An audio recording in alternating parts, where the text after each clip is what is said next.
is standing by with Unicorn of Love's Power of Evil after a dominating performance for an inside look on that win. Thank you very much, guys. I am standing right here with Power of Evil. What a dominating scoreline you had, 9-0-5 on that Syndra pickup. And coming in, playing your first game in the LCS, playing that Syndra pick, and just pretty much showing everyone who's boss in your home country, that's got to feel really good for you. Yeah, it's an insane feeling. I'm pretty happy and pretty proud of my performance in this game. And I was coming into this game quite nervous, and yeah, quite happy to have such a good performance.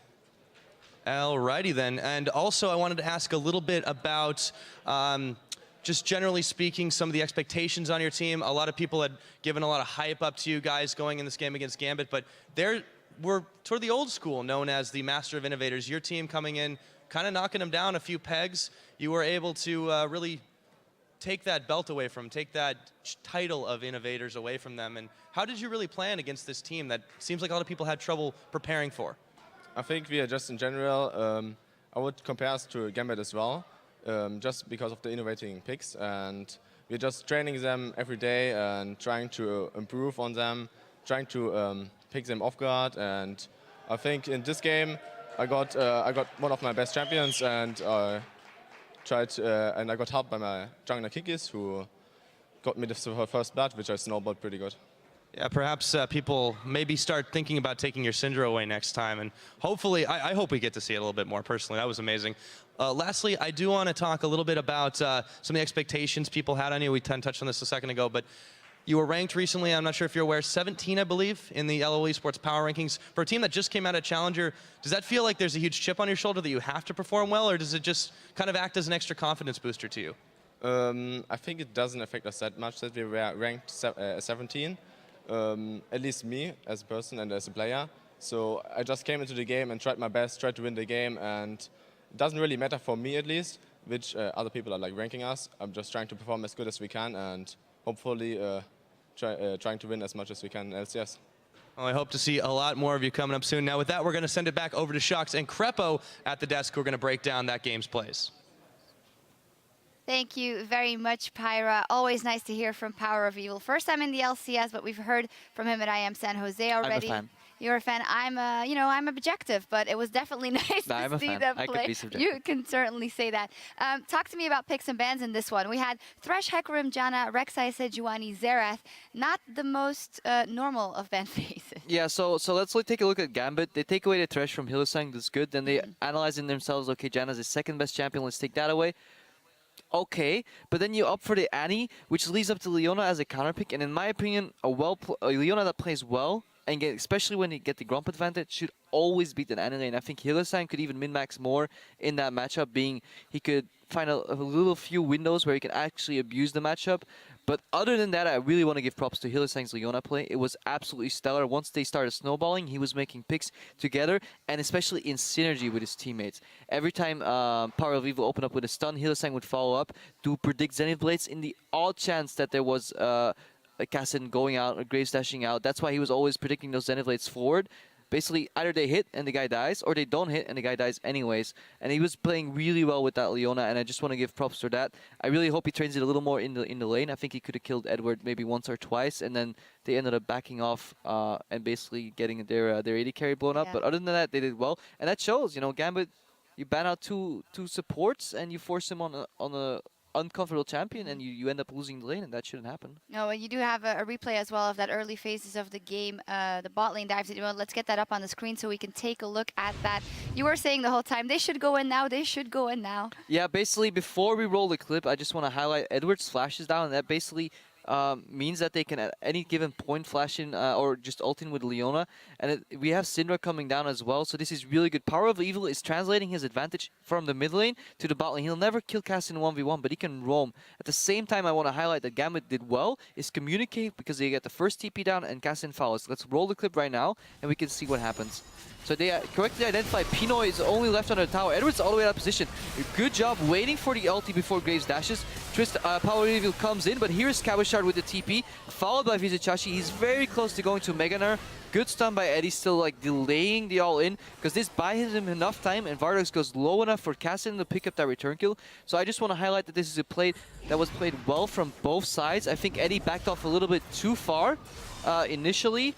Left Pinoy actually on his own. Pinoy did the right thing. You can dash mid-stun from Leona and hopefully to dodge the ulti. Hylissang in return did the right thing by waiting for that dash, not missing his stun on the tower as some certain Crepo players do sometimes, and then actually landing the ulti spot on and really good target calling. They knew Cassiopeia was coming, so they didn't finish the dive. They waited for her to come, waited for the ulti, turned back again. I just want to give props to both teams here. This was good play. Wow, so much praise for both teams. That's exactly. Really cool. You also had something to say about Edward and picking people off with his vision control at some times in the game. Yeah, like I really respect Eddie as a support, but a couple of times he actually was really unlucky this game because 5.1 recently changed that wards survive a little longer, and it was really sad to see every time he placed the ward, just barely Unicorns of Love would pick that off with either an auto attack reset on Leona and then another hit, and it just shows that Unicorns of Love are just working as a team.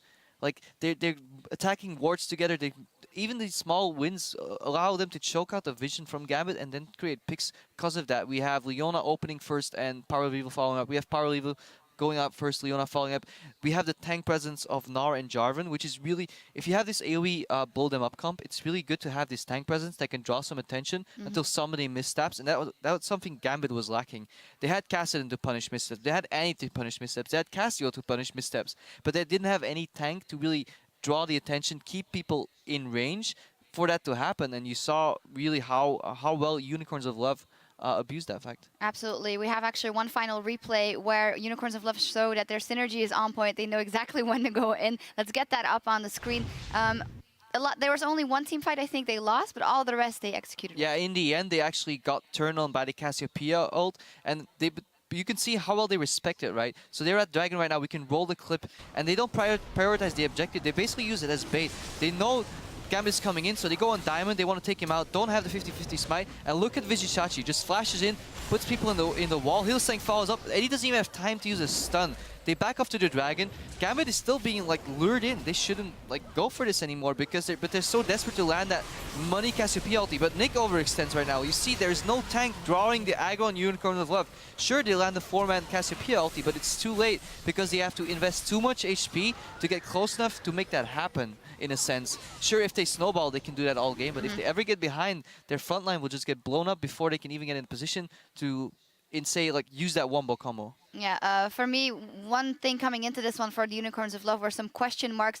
They have those oddball picks sometimes, but here it really shows that they have both the individual class and the team play, but it was only the first game, of course. Yeah, okay, this is game one, and we'll have to see whether this is all they have, whether they have more in store, or whether they can come back from behind. But for me, they played well this game. Their draft was super well thought out. They had Gnar Jarvan on first rotation. They answered the Annie pick with a Leona.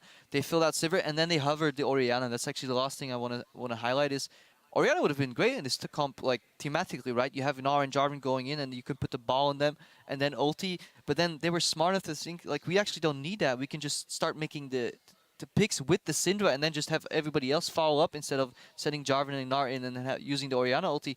And you saw the little extra spice from the Syndra in the early game allowed them to snowball mid, allowed them to roam and make picks left and right. So I like the switch that they didn't go for Ori and ended up playing Syndra, even though she's nerfed on 5.1. Yep, definitely worked out for them on that one. With the season fully underway, let's take a look at who raked in the most fantasy points today. The Day 1 fantasy leader with 10 kills, a KDA of 22, and 2 double kills for a whopping 42 points in his LCS debut is Fnatic's mid laner, Febiven. Great performance from him and from the entire team today.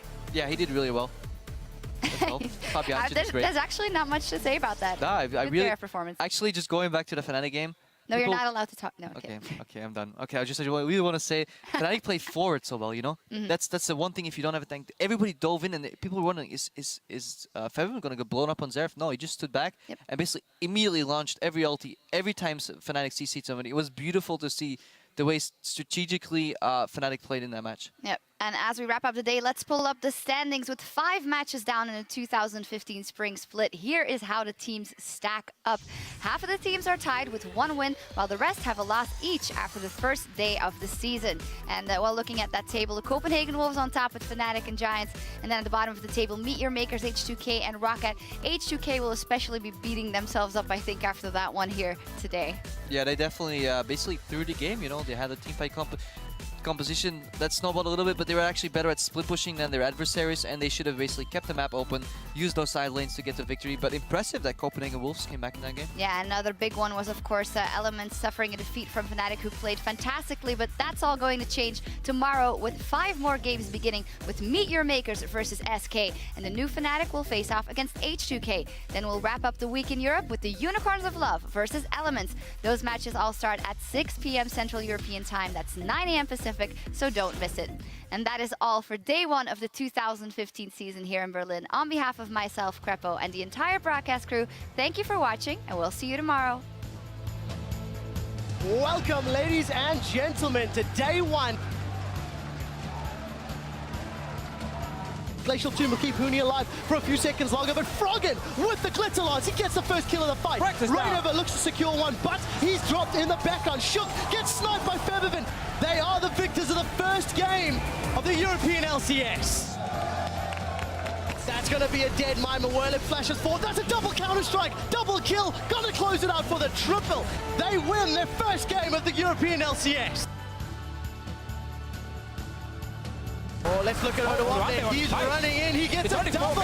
That's a double stun. Youngbuck is about to become Mega Nard, but he's exhausted. That is a massive stun. Copenhagen Wolves have done it. SK went to Worlds after beating Roccat the last time they faced off. Roccat wants revenge.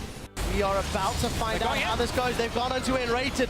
That's a Glacial Tomb on the support, but Overpow's the first victim of the fight. We see Bandit going down next. Yankos, Warlight, Nukeduck doing the best they can to run away.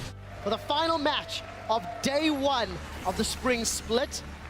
A little low on HP now. Nick is knocked up. Cataclysm down at the diamond. Syndra's got 2. Cabashot will be the next target as Hillesang shuts him down. Unicorns of Love have obliterated Gambit.